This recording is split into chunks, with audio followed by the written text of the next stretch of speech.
ரமலானுடைய மாதத்திலே பருவ வயது அடையாத சிறுவர்களுக்கு நோன்பு கடமை இல்லை.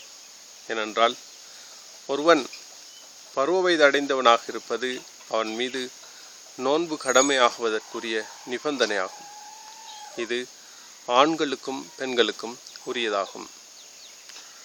ஆனால் சிறு குழந்தைகள் நோன்பு நோட்பதற்கு பெற்றோர்களால் பொறுப்பாளர்களால் பயிற்றுவிக்கப்பட வேண்டும்.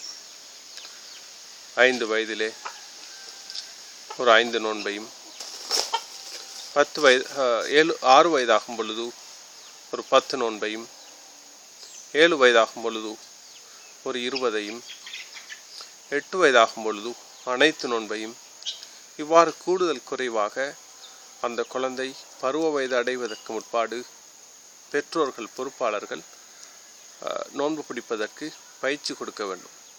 ஆனால் பருவ வயது அடையாத குழந்தைகளுக்கு சிறுவர்களுக்கு நோன்பு கடமை இல்லை.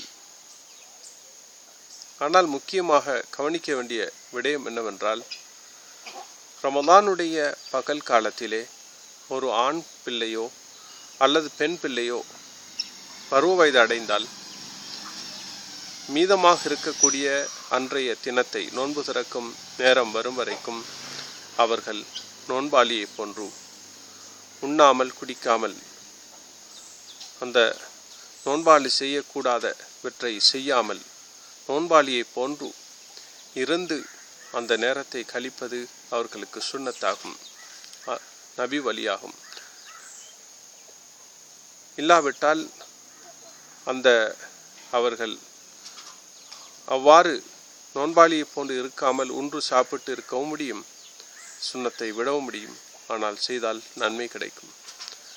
அன்றைய தினத்துடைய நோன்பை ஒரு வேறு நாளிலே கலா செய்து கொள்வது அவ்வாறு அன்றைய தினம் பருவ வயது அடைந்த ஆண் பெண்ணுக்கு சுன்னத்தாகும்.